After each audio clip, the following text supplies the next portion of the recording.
Sir ఇప్పుడు నారా భువనేశ్వరి గారు కుప్పం నుంచి నేను పోటీ చేస్తాను, చంద్రబాబు గారికి రెస్ట్ ఇవ్వాలని చెప్పేసి కూడా అంటున్నారు కదా సార్, దీన్ని ఎలా చూడొచ్చు అంటారు? ముందు అసలు నారా భువనేశ్వరి, చంద్రబాబు నాయుడు, లోకేష్ అండ్ తెలుగుదేశం పార్టీ అందరికీ భయం అంటే ఏంటో పరిచయం చేశాడు జగన్మోహన్ రెడ్డి.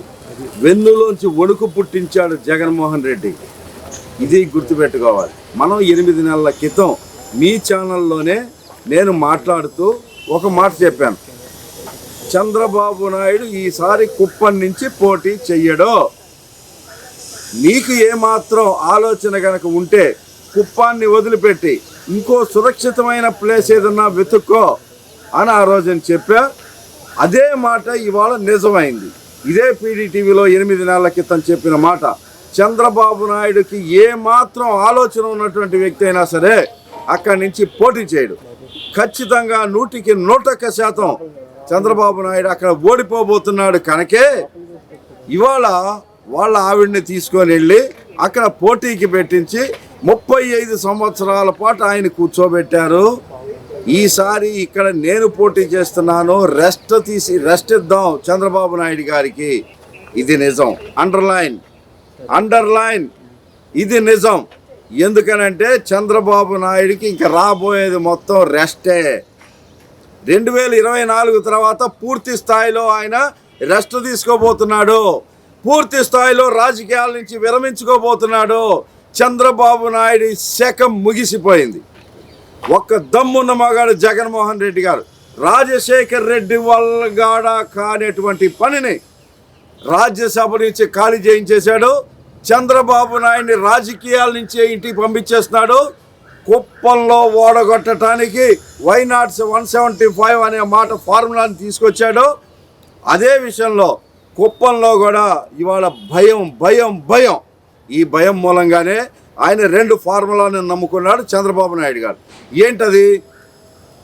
ఆయనకి ఓడిపోతారన్న సంగతి ఆయనకి తెలిసి వాళ్ళ భార్యని కుప్పం నుంచి పోటీ చేయించడానికి గల మొదటి కారణం, ఆవిడ ఓడిపోతే ఆయనకి రాజకీయాల దగ్గర తమ్ముడు లేడు, భార్య లేడు, బావమరిది లేడు, కొడుకు లేడు, ఎవరినైనా సరే పణం పెట్టగలిగిన మనిషి చంద్రబాబు నాయుడు.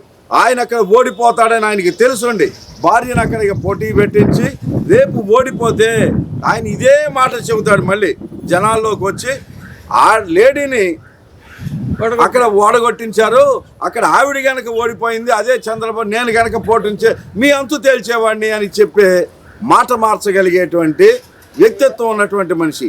ఆ మాట కోసమే ఆయన్ని తీసుకొచ్చి ఆవిడ్ని కుప్పంలో పోటీ చేస్తున్నారు. ఒకవేళ ఆవిడ జాతకం బాగుండి గెలిచింది అనుకుంటే ఈ మాట కోసం డబుల్ స్టేట్మెంట్ అనమాట. ఆయన ఎప్పటి నుంచో చెబుతున్నారు, నన్ను ఓడిస్తాను అన్నారు. నా భార్యని లేడీనే ఓడించలేకపోయారు, మీరు మీ వల్ల ఏమవుతుంది అని చెప్పడం కోసం ఆయన డబుల్ స్టేట్మెంట్ సిద్ధం చేసుకొని వాళ్ళ భార్యను పోటీ చేస్తున్నారు.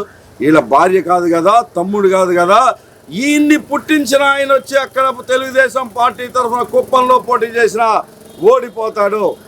రాసుకోండి, మినిమం 35,000 ఓట్ల తేడాతో ఓడిపోతాడు. ఇది కూడా అండర్లైన్. ఎంత? 35,000 ఓట్ల తేడాతో తెలుగుదేశం పార్టీ కుప్పంలో ఎవరైనా సరే దమ్ముంటే చంద్రబాబుకే ఛాలెంజ్ ఇస్తున్నాం. ఈ సందర్భంగా నువ్వే పోటీ చేయి, 35,000 ఓట్లకి ఒక్క ఓటు తక్కువ లేకుండా ఆ తేడాతో ఓడిపోతామని ఛాలెంజ్ ఇస్తున్నాం. దమ్ముంటే రా నువ్వు ముందుకి. రెండో ఛాలెంజ్, చంద్రబాబు నాయుడు గారు, నువ్వు ఓడిపోతావని, నీకు దమ్ము లేదని, నీ పార్టీ ఓడిపోతుందని అంగీకరించేశావు. అయిపోయింది, నీ చాప్టర్ అయిపోయింది, నీ యుగం అయిపోయింది, నీ శకం ముగిసిపోయింది. 2024 నాది ఆఖరు ఎలక్షన్లో అని ముందుగానే చెప్పుకున్నావు. ఇప్పుడు ఎక్కడి నుంచి పోటీ చేయబోతున్నావో నువ్వేమన్నా అనౌన్స్ చేయగలవా? దాన్ని దాపరికం లేకుండా ఎక్కడ ముందుగా బయటపడితే అక్కడ ధీటైన క్యాండిడేట్ని జగన్మోహన్ రెడ్డి గారు ఎక్కడ నిలబెడతాడో అనేటువంటి భయమే నిన్ను ఎక్కడి నుంచి పోటీ చేస్తున్నావో కూడా చెప్పలేనటువంటి పరిస్థితి నీకు క్రియేట్ చేశాడు. చూసావా జగన్మోహన్ రెడ్డి గారు? అది భయాన్ని పుట్టించాడు మీకు. మీ వెండిలోంచి వణుకు పుట్టిస్తున్నాడు. నేను రాజకీయంగా సమాధి అయిపోవటానికి జగన్మోహన్ రెడ్డి మీకు పునాదులేస్తున్నాడు అన్న సంగతి భయం కలుగుతోందా? వైఎస్ రాజశేఖర రెడ్డి నన్ను ఏమీ పీకలేకపోయాడని దిక్కుమాలిన డైలాగులు చాలాసార్లు చెప్పావు. ఇక్కడ ఉన్నది రాజశేఖర రెడ్డి, ఇంకోట కాదు, జగన్మోహన్ రెడ్డి. ఇది మీరే ఎన్నిసార్లు మాట్లాడారో ఒకసారి గుర్తు చేసుకుందాం. ఇక్కడి నుంచి తమ్ముళ్ళు ఉద్యోగస్తులకే ట్రాన్స్ఫర్లు ఉంటాయి, ఎమ్మెల్యేలకు కూడా ట్రాన్స్ఫర్లు ఉంటాయా అని చెప్పిన డైలాగు గుర్తుందా చంద్రబాబు నాయుడు గారు? మీరు ఎక్కడి నుంచి వచ్చారు?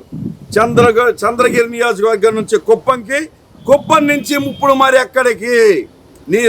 నారా లోకేష్ ఎక్కడి నుంచి వచ్చారు? భువనేశ్వర్ గారు ఎక్కడి నుంచి ఎక్కడ పోటీ చేయబోతున్నారు? మీ క్యాండిడేట్లు నిన్న మొన్న కూడా నూజివీడు నుంచి ముద్రపోయిన వెంకటేశ్వరరావు గారు, ముద్రపోయిన ఆయన పార్టీలోకి వచ్చేసాడు. జలీల్ ఖాను వైఎస్ఆర్సీపీలో టచ్లో ఉన్నాడు. వీళ్ళందరూ ఎక్కడి నుంచి వచ్చారు? మీ పార్టీలోంచి మీరు ఎందుకు వైఎస్ఆర్సీపీకి అట్రాక్ట్ అవుతున్నాడు? ఆళ్ళ రామకృష్ణారెడ్డి గారు మళ్ళీ తిరిగి వచ్చేసాడు. ఇంతమంది ఉన్నారు. మరి ఇదంతా మీ ఏం తమ్ముళ్ళు అని మాట్లాడిన మాటలు ఎక్కడికి పోయినాయి? నువ్వెందుకని నీ నియోజకవర్గాన్ని మార్చుకొని ఇంకో నియోజకవర్గాన్ని వెతుక్కోవడానికి ట్రై చేస్తున్నావు? అయిపోయింది చంద్రబాబు నాయుడు గారు. మీ యుగం అంతరించిపోతుంది, మీ శకం ముగిసిపోతుంది. ఇంకా మీరు పోటీ చేయటానికి, మీ పార్టీ పట్టుకొని వేళ్లాడటానికి ఆంధ్రప్రదేశ్లో మీకు కనీసం ఇల్లు కూడా లేదన్న మాటని మీరు నిజం చేశారు. రేపటి నుంచి కుప్పం వెళ్ళాల్సిన పని కూడా లేదు ఇంకా. ఎందుకంటే ఆ కుప్పంలో మీరు ఓడిపోతున్నారు, మీకు అక్కడ ఇల్లు లేదు, ఇంకా వెళ్ళాల్సిన అవసరం కూడా మీకు ఉండదు. శాశ్వతంగా హైదరాబాదులో మీ మనవడితో ఆడుకుంటూ చివరి జీవితాలని ఆ మనవళ్ళతో ఆడుకోవటానికి, కాలక్షేపం చేయటానికి, హరే రామ హరే కృష్ణ భజన చేసుకోవటానికి చాలా బాగుంటుంది. జనం మీకు మంచి తీర్పు ఇవ్వబోతున్నారు. మీరు కుప్పంలో ఓడిపోవటం మీరు కాదు, మిమ్మల్ని పుట్టించిన ఆయన వచ్చినా సరే, మీ పార్టీలో ఎవరు వచ్చినా సరే ఓడిపోవటం ఖాయం. మీరు ఎక్కడ పోటీ చేయబోతున్నారో అది చెప్పండి, దానికి కూడా ఛాలెంజ్ చేయడానికి సిద్ధంగా ఉన్నాం. మీరు ఎక్కడ పోటీ చేసినా సరే చంద్రబాబు నాయుడు గారు, కుప్పం కాదు ఆంధ్రాలో మీరు ఎక్కడైనా పోటీ చేయండి. మిమ్మల్ని ఓడించబోతే ఛాలెంజ్ ఇదే.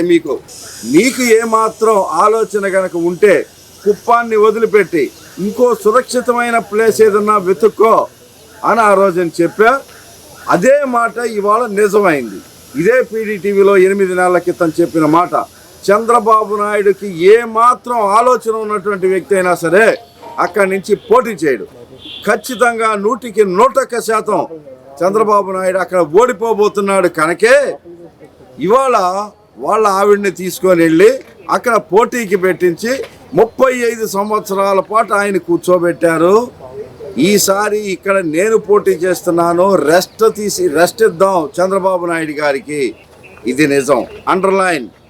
అండర్లైన్ ఇది నిజం. ఎందుకనంటే చంద్రబాబు నాయుడికి ఇంకా రాబోయేది మొత్తం రెస్టే.